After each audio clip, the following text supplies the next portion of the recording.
සුබ දවසක් ඔයාට. ගමේ රහට අලකොල වෑංජනයක් හදන විදිය තමයි මං අද ඔයාලට කියලා දෙන්න යන්නේ. ඉතින් අපි බලමු කට කහන්නේ නැතිව රසට අලකොල වෑංජනයක් හදාගන්නේ කොහොමද කියලා. ඔයා ගමේ ජීවත් වෙන කෙනෙක් නම් ඔයාට ලේසියෙන්ම අලකොල හොයාගන්න පුළුවන්.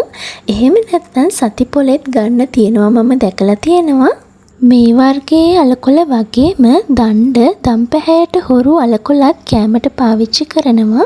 අලකොල අපි අද කඩාගත්තොත් දවස් 2ක් විතර මැලවෙන්න තියලා තමයි උයා ගන්න ඕනි. කිසිම වෙලාවක ගහෙන් කඩපු ගමන් අලකොල උයන්න එපා. කට කසන්න ගනී. අලකොල කිව්වට දළු කොටස තමයි අපි උයන්න පාවිච්චි කරන්නේ. මුලින්ම මේ වගේ රෝල් වෙලා තියෙන දළු දිග ඇරලා ඇතුළ හොඳින් පරීක්ෂා කරන්න ඕනි. මොකද සමහර වෙලාවට කෘමිසත්තු වගේම පොඩි සර්ප පැටව් වුණත් මේ වාස්සේ ගුලි වෙලා ඉන්න පුළුවන්. අලකොල කියන්නේ බත් වගේම ඉන්දියාප්ප, පාන්, රොටි වගේ ඕනෑම කෑමකට ගැලපෙන වෑංජනයක්. ගම්බදව නම් මේ වෑංජනය හරිම ජනප්‍රියයි. ඔන්න මං ඔක්කොම කොළ ටික තෝරගෙන ඉවරයි.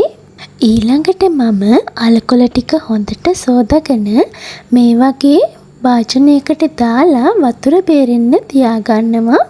හොදපු ගමන්ම කපාගන්නේ නෑ. මොකද අත්වල ගෑවුනාම කසන ගතිය වැඩි තෙත ගතියත් එක්ක. ඊළඟට මම මැටි ඇතිලියක් අරගෙන ඒකට බීලුණු කරපිංචා ඒ වගේම හීන් කොච්චි කරල් පිටින් එකතු කරනවා. ඊළඟට රම්පේ ඒ වගේම ගොරක. ඔයාලා ගාව ගොරක කැලි තියෙනවා නම් එකතු කරන්න. නැත්නම් මම වගේ පේස්ට් එක එකතු කරන්න පුළුවන්. ඊළඟට කුඩු තේ හැඳි භාගයක්, තුනපා කුඩු තේ හැන්දක්, කහ කුඩු තේ හැඳි කාලක්, ඒ වගේම උළු හාල් එකතු කරනවා. ඊළඟට මම උකු පොල් කිරි අඬු කෝප්ප එක හමාරක් එකතු කරගන්නවා. කිරි ගොඩක් එකතු කරගන්නේ නැහැ. මොකද අලකොල වලිනුත් වතුර හැදෙන නිසා. 3-5 මිශ්‍ර වෙන්න කලවම් කරලා මම මේක ලිපේ තියාගන්නවා.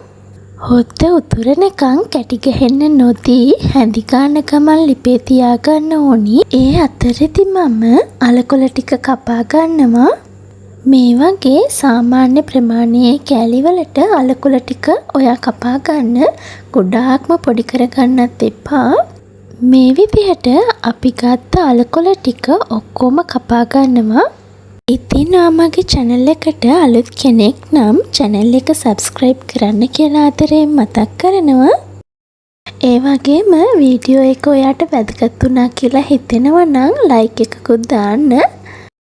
channel එක ගැන යෝජනා චෝදනා වගේම අදහසුත් comment section එකේ ලියාගෙන යන්නත් අමතක කරන්න එපා. ඔන්න මම අලකොල ටික ඔක්කොම කපාගෙන ඉවරයි.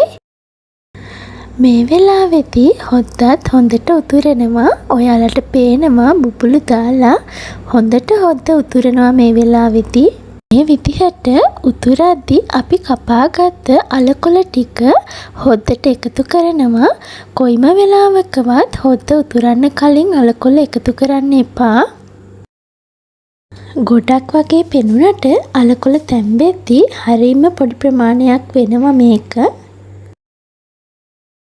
අලකොල ටික ඔක්කොම එකතු කරාට පස්සේ හැන්දෙන් හොඳට කලවම් කරගන්නවා. ඊළඟට පියනකින් වහලා අඩු ගින්දරේ ලිපේ තියාගන්නවා අලකොල වෑංජනය. විනාඩි 10කින් වගේ බලනකොට ඔයාලට පේනවා අලකොල වල තියෙන වතුර ගතියත් හොදියකට එකතු වෙලා තියෙන්නේ. අපි ආයෙමත් වහලා ඉස්ම හිඳෙනකන් අලකොල වෑංජනය උයා ගන්න ඕනි. මේ තියෙන්නේ තවත් විනාඩි 20කට විතර පස්සේ. දැන් හරි අලකොල හොඳට තැම්බිලා තියෙන්නේ. මේ වෙලාවේදී ලුණු බලලා ලුණු මදි නම් එකතු කරන්න. ළඟට අපි ලෑස්ති වෙන්නේ තෙම්පරාදුවක් දාගන්න. අලකොල වෑංජනය ගොඩාක් රසවත් වෙන්නේ එතකොට.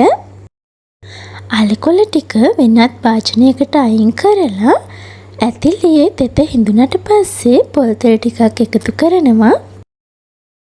පොල් තෙල් රත් වීගෙන එනකොට හීනියට කපාගත්ත සුදු ලූණු එකතු කරනවා. ඊළඟට ලියාගත්ත බීලුණු එකතු කරලා තෙලෙන් ලූණු ටිකක් බෙදෙන්න දෙනවා. දැන් මං එකතු කරන්නේ ගම්මිරිස් ඇට. ගම්මිරිස් ඇට තෙලෙන් බැදිලා අලකොල වෑංජනයත් එක්ක කැවෙනකොට හරිම රසවත්. ටික වෙලාවක් ගම්මිරිස් තෙලේ බැදෙන්න දෙන්න ඕනි. මොකද එතකොට තමයි ගම්මිරිස් වල සැරගතිය නැති වෙන්නේ. ඊළඟට මම වියලි මිරිස් කරල් 3ක් එකතු කරනවා. කැමති නම් ඔයාලට කඩලා එකතු කරන්න පුළුවන්. ලූණු රන්වන් පාට වෙනකම් බෙදෙන්න දෙන්න ඕනි. ඔන්න දැන් හරි අපිට අවශ්‍ය පදමට ඔක්කොම බෙදිලා තියෙන්නේ.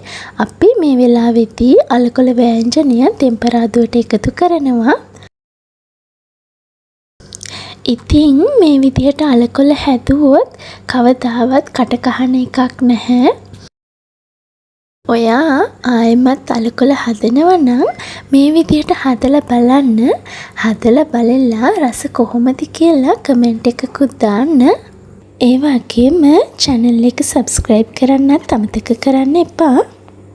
එහෙනම් අදට ගිහින් එන්නම්. ආයෙමත් රස රෙසිපියක් අරගෙන එනකන් හැමෝම පරිස්සමෙන් ඉන්න.